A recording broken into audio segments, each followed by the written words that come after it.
Today we're talking about smart cities. Now, before I dive into what a smart city actually is, I would just like to ask your opinion about what would you feel like staying in a city which has automated transport systems. The traffic is automatically controlled. You have concierge services all around in your apartments. You have a proper waste management system. All the buildings, all the amenities, everything's sustainable in terms of environment. What would that make you feel? I think Varun, it will be a great thing for anybody who would want to stay there. Course. Now we'll tell you more about what a smart city actually is. We won't be using a lot of technical terms. It will be slightly easier for you to understand. For somebody who's a rookie who does not know such big words or jargons in the real estate industry, we'll simply take you through what a smart city actually means. Okay, firstly, these smart cities are much more planned than other cities. Now, let me explain it to you by drawing a good comparison with the other major cities in India. So, in India, the three biggest cities where the people's ambitions are to live there are Delhi, Mumbai, and Bangalore. Now, these cities are not at all perfect and they haven't been planned properly. And why is that? Because they started planning as a reaction, not before that. Once the population started pouring in, once the jobs were there, they always had to plan for the population which is already there, and that population kept on increasing. So the planning was never on the same level. Now, what are the problems that these cities actually face? In Delhi, the AQI is over 400 every winter, and that is rapidly declining. In Mumbai, there are floods every single monsoon, and the roads and the potholes is a huge problem for everyone. In Bangalore, the traffic is just pathetic. It takes 45 minutes to cross maybe 4 to 5 kilometers, even with the metro, even with all the facilities. This is because they started planning afterwards. Now, the smart cities, because there have been a lot of planning which has taken place to plan a city, these problems will not occur. Now, we would like to take the example of Dholera. It's a smart city in Gujarat. Simran, would you like to continue? Sure. Before we tell you more about Dholera, I would like to take you through the root causes why the government actually came up with the mission of building 100 plus smart cities in our country.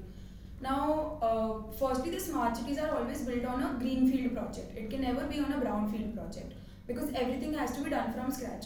Now, before I tell you about the amenities that a smart city has, let me take you through the actual procedure as to how are we saying that the city will be smarter than your regular metropolitan cities. Now, there are three basic layers to understand a smart city. The first one being the technology base. Now, we have internet controlled technology, we have Internet of Things, and we have ICT systems regulated all around your city, which will help collect data from the public as to how they operate in the day to day life.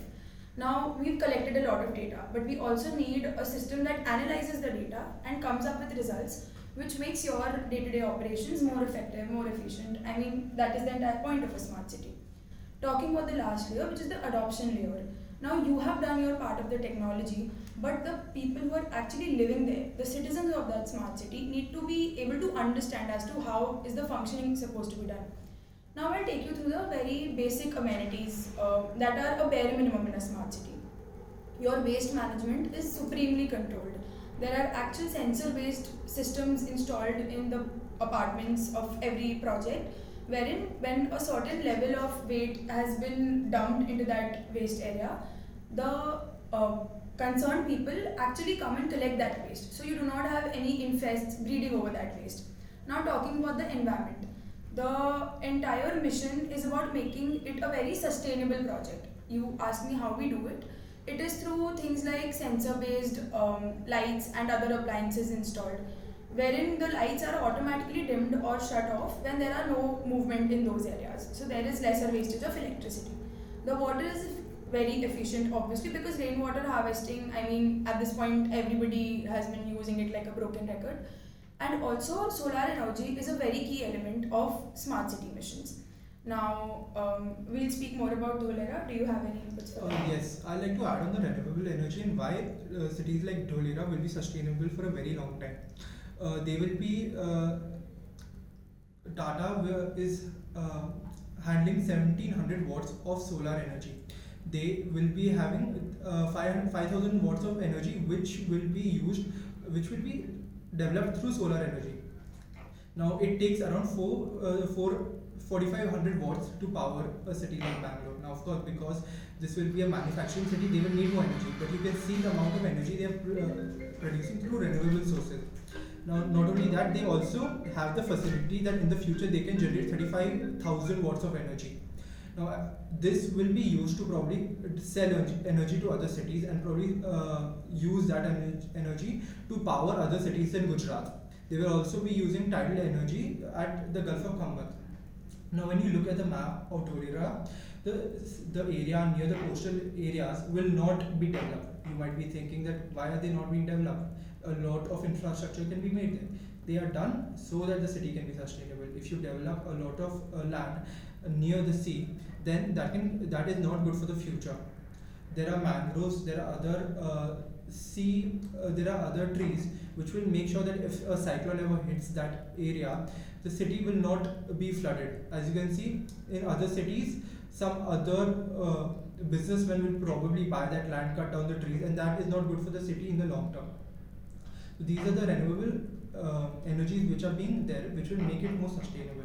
Now, more fascinating things about the city, as Simran said, because the wastage is extremely good. That is not available in different cities. In 2022, when there was a lot of rainfall in Bangalore, Bangalore could only accommodate 30 millimeters of rain, but it rained up till 100 millimeters. What did Koramangala was drowning. Now, because the city has been planned beforehand, all the wastage will be underground. Or the drainage will also be underground. What will that lead to? There will be no floods. The AQI will also be very controlled, and and in the middle there's a huge road. It's a 250-meter wide road, so there will be no problem of traffic, and the metro is already planned in cities like Pune. Unfortunately, the metro came a bit late. What did that lead to? Now while it is helping with the traffic in the city, it is not helping enough, because the metro is already planned. It will make sure that there will never be as much as traffic as in other cities. Simran, would you like to? Coming to the closing part of it, I think we've explained you enough about the whys and hows of a smart city. And talking about the global aspect, it attracts a lot of global investment here. It gives rise to so much more employment throughout the country. It is already very sustainable in terms of environment. It is also removing the risks of any kind of corruption because of digi governance and legalities involved.